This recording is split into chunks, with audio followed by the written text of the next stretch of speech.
অনেক দিন আগের কথা।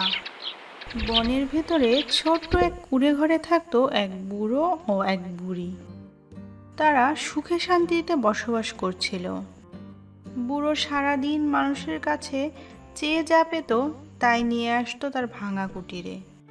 বুড়ি সেটা রান্না করত আর দুজনে খেয়ে দিয়ে দিন পার করত।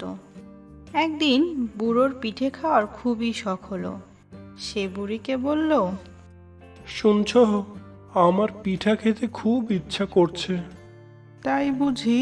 আমারও খুব ইচ্ছে করে, কিন্তু বানাও না একদিন, মনটা ভরে খাই। ঠিক আছে, বানাবো। কিন্তু পিঠা বানাতে তো অনেক কিছু লাগবে, সেগুলো নিয়ে আসো। কি লাগবে বলো? আটা লাগবে, গুড় লাগবে, তেল লাগবে। ঠিক আছে, আমি কালই নিয়ে আসবো।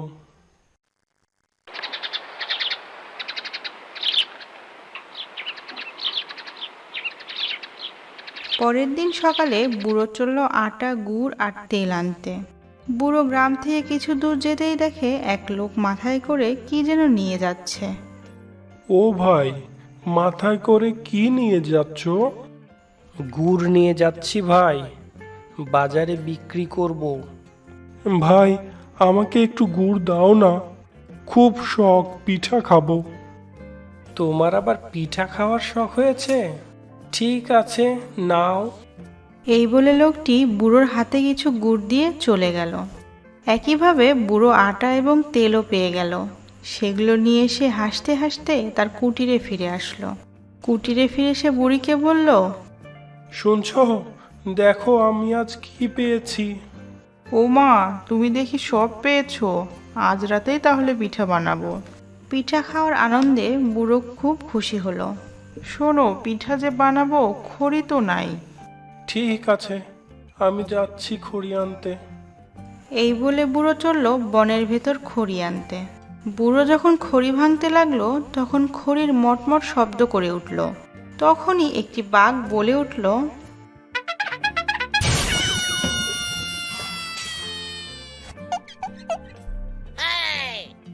হ্যালো, আমার বনে কে রে? কি করিস? ভাগ মামা, আমি বুড়ো, একটু খড়ি নিতে এসেছিলাম। আমার বন থেকে তুই কেন খড়ি নিতে এসেছিস? মামা, আজ আমার বুড়ি পিঠা বানাবে, তাই একটু খড়ি লাগবে।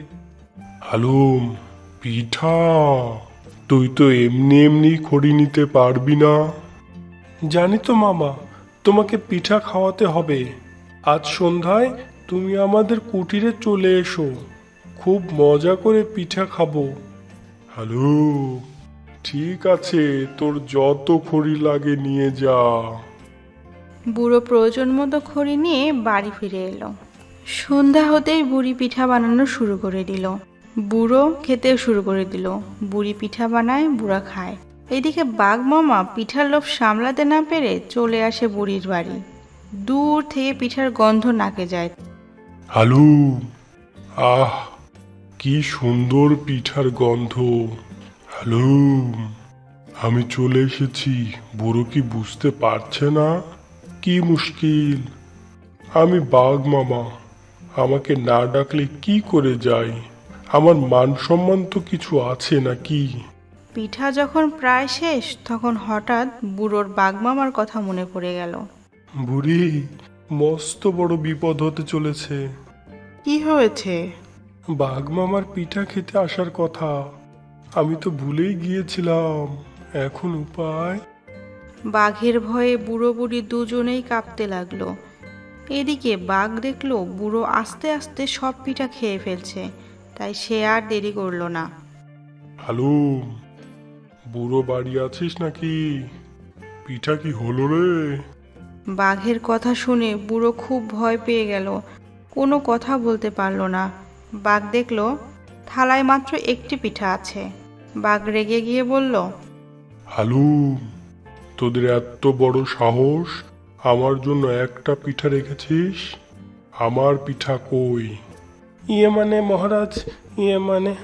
হ্যালো, পিঠা দে, না হলে আজ তোকেই খাবো। এই বলে বাঘ বুড়োকে গিলে ফেললো। তারপর বুড়িকেও খেয়ে ফেলল। তারপর বাঘ চলল তার বাড়ি। পথেই দেখা হলো শেয়ালের সাথে।